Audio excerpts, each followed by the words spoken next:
with the Super Bowl rearing its head right around the corner, the NFL season is coming to a close. And I am with the rest of the U.S. on hoping a meteor strike will happen. But if I had to pick one, I guess I'm voting for the Eagles. I don't know. But time to talk about my favorite sport, NASCAR.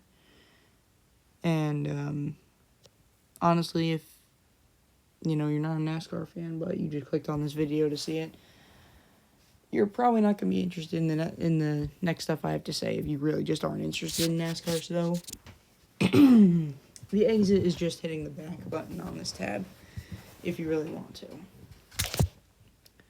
Anyways, we're going to move on to the part where I talk about how I'm going to be yapping for an eternity, it's going to feel like, because this video I'm just going to keep talking. I don't think I'm going to stop. It's just going to be my predictions, who I think is going in, who I think is going out. So hopefully this video doesn't take 155 hours to complete.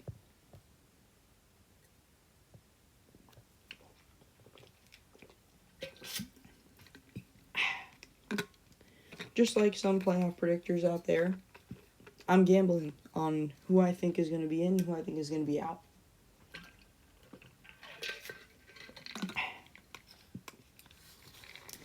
And that's just it. These next few picks are my picks, so you can disagree or agree with them in the comments as much as you want. I'm not going to be against anybody. Everybody has their own opinions. But I guess let's get into it. My 2025 NASCAR Playoff Predictions for the upcoming season, starting with the good choices. These ones. Kyle Larson. One of the most consistent drivers I have ever seen. It looks like he can win at every single track, except super speedways. He just can't win on those. But it seems like every week, speedway, road course, short track, he can just go out and win. And, I don't know who I'd be if I didn't say he's a championship 4 lock for me. Then again, I predicted the 6-win driver to go to the championship 4 last year, and look how that turned out. Eliminated by 29 points, or 7 points or something. I don't know how much it was, but he just is definitely a playoff lock for me.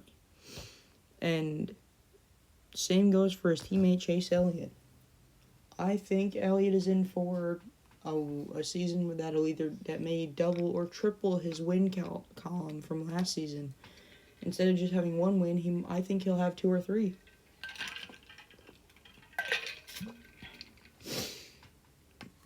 And I think the fans seeing NASCAR's most popular driver back in victory lane will definitely bring up the TV ratings on the sport this season. So, as much as I am not that much of an Elliott fan, it'd be nice to see him win maybe more than once, instead of winning once all season and then having a 9.8 average finish all year. So, with only 1 win with that is kind of tough. My next automatic lock, I have to go with Denny Hamlin. He came firing out of the gate last year, 3 wins in the first 10 races. Good, but Byron did the same thing, and both of them sputtered to a stop. And by the time it came to the round of 8, their time was up. Well, should have been. Byron scooted by thanks to NASCAR's call on the Christopher Bell situation. But I think Denny Hamlin, even with his lack of sponsorship, with the exception of Kings Hawaiian Sport Clips and the National Debt Relief Society, which so far are only going to tally up to not even double-digit races. We've got Sport Clips sponsoring him in the Clash this weekend.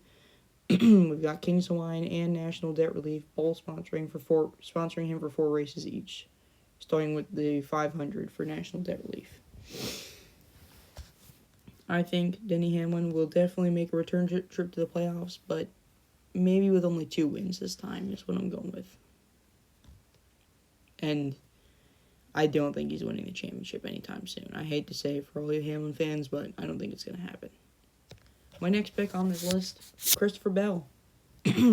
Arguably another one of the most consistent guys on the racetrack week in and week out. I feel like it'd be a crime not to include this guy in my championship prediction because there's so many moments where he shoulda, coulda, woulda, and if he doesn't win it, he's definitely going to point his way into the playoffs if he doesn't win a race.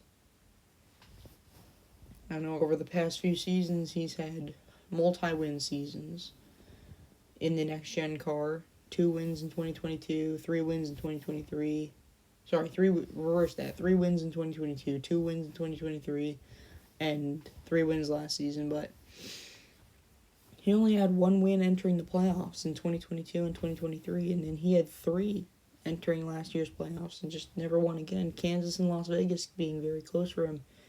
Christopher Bell is either going to make the playoffs off of a speedway win, possibly at Las Vegas or Kansas if Larson doesn't beat him there first. And Busher. Jesus. Anyways, if he doesn't win there, he'll definitely have a good shot to punch his ticket in at New Hampshire. Next up, I have William Byron. Talked about him a little bit before, but 3 wins in the first 8 races, including a Daytona 500 win, then Coda, and a very special Martinsville win. And they just sputtered to a stop. Like, there was nothing that the 2014 brought to the table until the playoffs.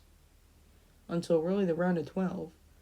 Kansas, and you started firing out of the gate, but it wasn't like...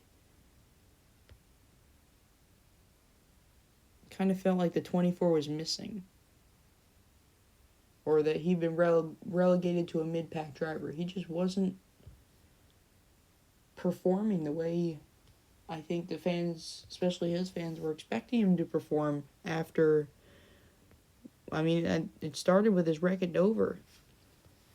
Arguably the only highlight of that race, besides Hamlin holding off Larson for his last win of the season, of last year, was Byron, Bell, and Wallace's crash at Dover. And MTJ's final stage win at Dover, which was also pretty memorable. Wish it was final win, but I guess not. Hopefully he'll win the Daytona 500. As a Truex fan myself, I personally hope for that. But moving to a different side of the garage for the Toyota team, we have Tyler Reddick, the defending regular season champion. And coming fresh off of him and his team's first ever championship 4 appearance, there was a lot for them to build on. Of course, hopefully the NASCAR lawsuit is in the past. With these guys, I haven't read too much up on it, but I personally can't wait to see what the 45 team, what 23XI as a whole was going to bring to the table this coming season with 3 full-time drivers for the first time. It'll be definitely interesting, definitely a headline to watch. I expect to see Reddick winning at least once. Maybe not twice, but he'll at least reach victory lane once. He tends to find a way to do that. Alex Bowman. Maybe coming off of a 1-win season, but probably coming off of a missed opportunity. The switch up at the Roval left him with an emptiness, I'd say, going into the round of 8 and potentially even his first ever championship 4 appearance. Like, he was just that consistent, just like his teammate Chase Elliott. Both of them missed races in 2023 and missed the playoffs, and then came back last year, won a race each, made it to the round of 12, but would have both made it to the round of 8 if not for a slight weight miscommunication, I guess. Misinput at the Roval. So it's a shame what happened to Bowman last season. I very much like this scheme. But besides that, I think Bowman, Hendrick Motorsports in itself, has race-winning speed. And now Ty Gibbs. He is on my list of guys who I think will win their way into the playoffs for a reason. He is now entering his junior year in the Cup Series, and I think this is it. This is the year that Ty Gibbs will win his first career Cup Series race. I don't know what track it's going to happen at, but I am going to throw it out here that I'm picking Darlington to be his first career win. The spring Darlington race, he'll win and punch his ticket to the playoffs. He was runner-up there last year, and he's just been doing pretty well on the speedways. I think that track in specific is going to be where he punches his ticket to the playoffs and gets his first career win. The next guy I have on this list may be a shocker. Ryan Preece, I think, is going to win a super speedway race. If it isn't the 500, I believe it's probably going to be Atlanta or Talladega. Because RFK has shown that they can bring the race-winning speed. And even though expanding to 3 cars full-time, just like 23XI, could be a struggle, I think I keep saying I think a lot, but I feel like Ryan Preece could win a race. Punch his playoff ticket early and prove maybe some of his doubters wrong. And then probably the most overhyped guy going into the Cup Series, Shane Van Gisbergen, otherwise known as SVG.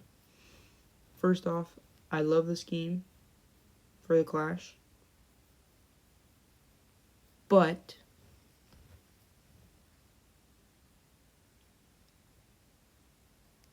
I have him on this list because he's a road course ace. Obviously, his history as a champion over in Australia on the road courses, the rallies, supercars. After winning his first start in the Cup Series 2 years ago, to automatically getting a full-time Xfinity ride and winning 3 races. First round exit, yes, but I think he's definitely going to win at least one of the road courses. 2 at best, but at least one of them he'll win. That'll be his playoff punching ticket. And now for the mid choices. The guys who I think, well, they're either going to point their way in or potentially get a win. And first up on this list is Brad Keselowski. Like I said, they can bring race-winning speed to the table, but Brad just hasn't really been able to find victory lane. And in the past 3 seasons with his co-owned team, as a driver-owner, he's only won once. And it came just last year at Darlington. So, do I think Keselowski is going to win again? Maybe, if the cards fall into the right places. But right now, I think he's going to point his way in like he did 2 years ago.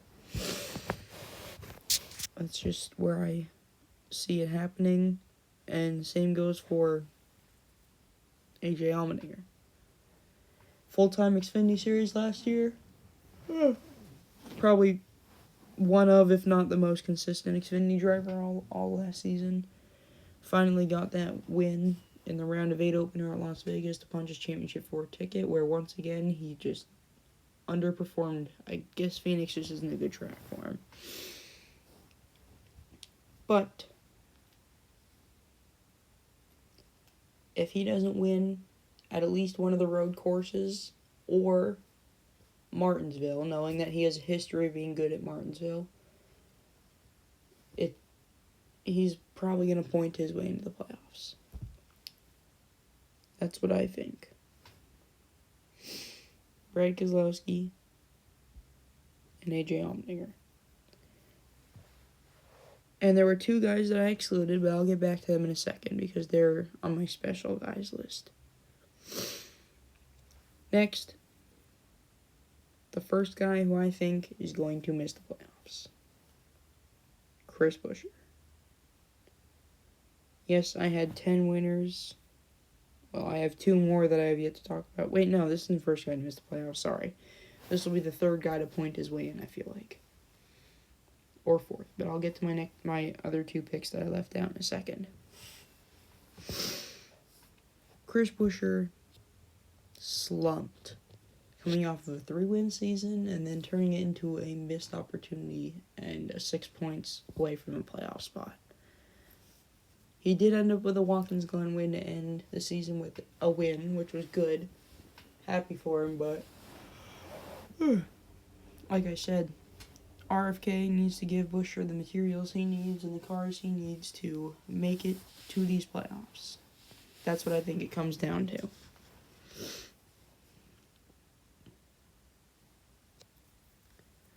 Now, the last spot is probably going to be a dogfight. Or last 2, I should say. No. This would be the last spot on my list. Between Josh Berry,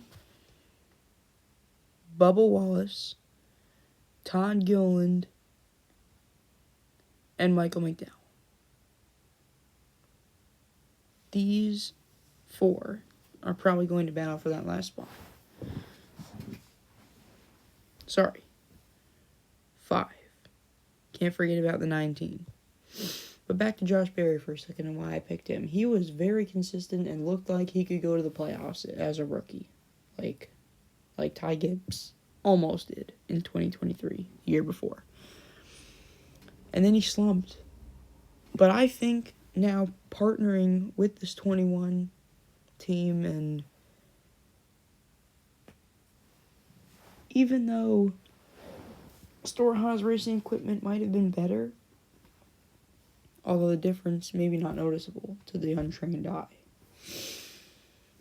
Josh Berry can bring race-winning speed to the track. He can perform the way he needs to, I feel.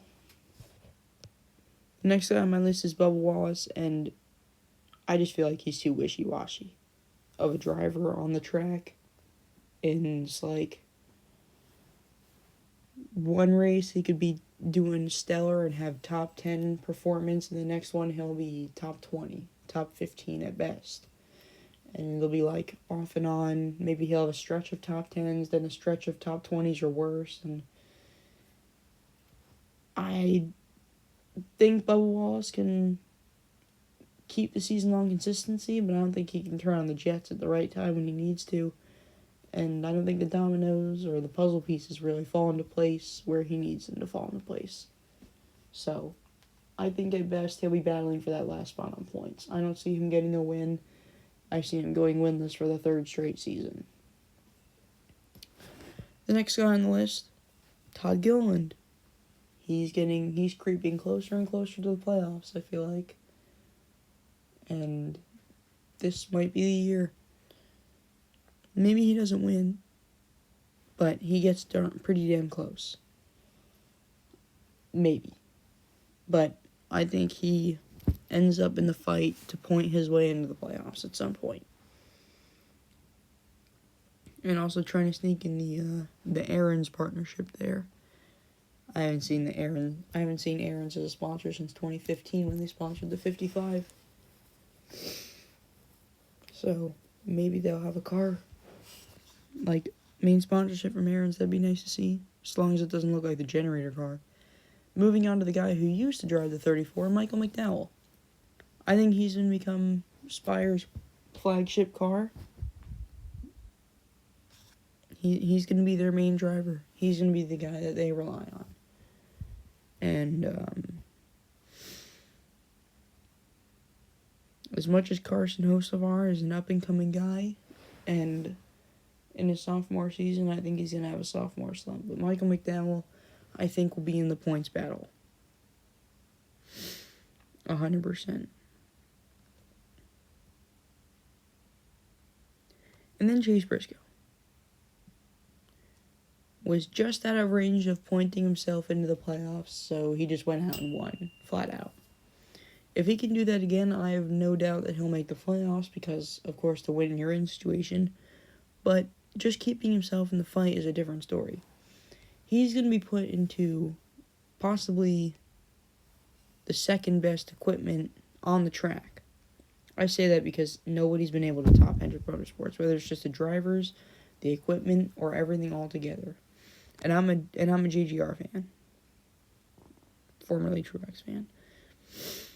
But I know I'll be disappointed if I don't see Chase Briscoe have some good runs. I feel like he's deserving to have good runs this season, and that it should happen.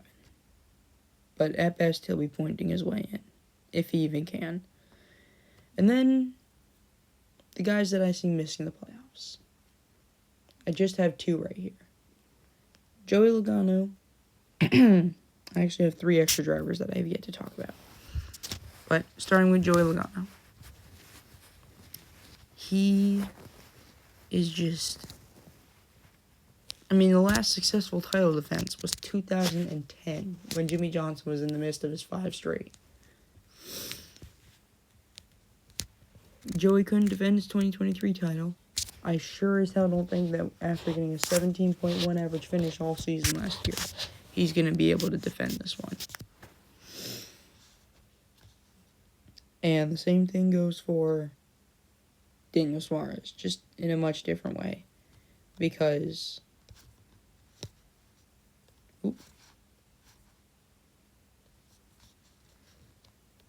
The heck? Anyways, I think Daniel Suarez just could be in the points fight, but probably won't be. And I don't think he's going to get a win this season. I know Atlanta, he's probably got the best average finish out of anybody in the next-gen car at Atlanta since the reconfiguration, but I'm telling you, that is a super speedway, and super speedways are all about chance. Doesn't matter how good you are at them. And he's no Dale Earnhardt, for obvious reasons. But another guy I wanted to talk about, Ross Chastain. First off, love this paint scheme. Second off, he is of my 3 hit-or-miss guys. The first reason being, he can win. He sure as hell can win. And he's proven it. He's proven that he can go up there and contend with the big guys for the big wins on all the big tracks. But at the same time, he's proven that he doesn't always have it. And that he could sometimes just have a very off day with his team, crew, and all this other stuff. And it could be bad. Right? But he's hit or miss. I feel like he's either going to win in the playoffs, point his way into the playoffs, or just miss the playoffs altogether. That's how hit or miss I think he is. Also, spoiler alert, Lightning McQueen is going to RFK. Austin Cindric. Now, the render of this car completely butchered it, but it actually does look better in the shop here. I think Gateway was lucky. He got lucky at Gateway. And that's just it. He just got lucky. But then there is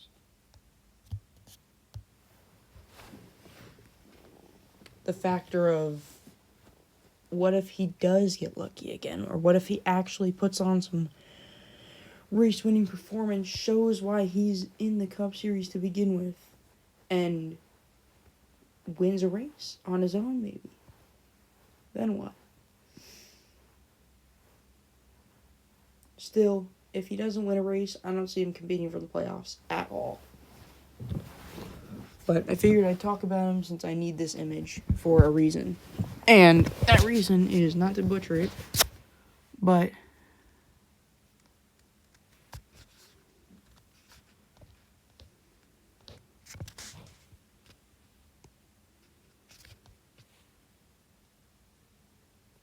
this reason. You're the one there for reasons because I didn't save an image of Ryan Blaney's car, but Ryan Blaney, I think, is going to be hit or miss this season. He's coming off of 2 of the best seasons of his career, right? But before that was a winless season. This year, I think if Blaney doesn't end up getting a win in the first 15 to 20 races of the season, he's not winning in the regular season. And he will either have to point his way into the playoffs, like he did in 2022, barely, or he will have to figure out a way to win in the last 6 weeks. Or, and I kind of dread saying these words, he'll just miss the playoffs entirely. But that's all I have for the 2 car. And then, really, the next guy I gotta talk about goes with this guy. Even though it's not a picture of Carson Hocevar's car, I think Carson Hocevar is going to be hit or miss as well. He'll either maybe win in the playoffs or potentially point his way in. But if he does neither of those, I don't see him coming close to that battle. And I could be completely wrong on this, but Hocevar, I think the Spire Materials, they are a growing team. They're a building team, and for so long they've been a backmarker team, just like Front Row was. Both backmarkers, but now both are potentially top teams. It's hard to see what Spire Motorsports can do, especially when only 1/3 of their full-time cars is actually running well, or actually top 20, doing well enough to be considered in the top 20. I do think that Michael McDowell and Carson Hocevar will feed off of each other in most races. I don't think Justin Haley is going to be any help. I really don't. He's just... I mean, it's cool that he's back with Spire and all, but I don't see it working out for him. But that's all I have for my predictions. So, I thank you all for watching, and I guess I'll see you in the next one.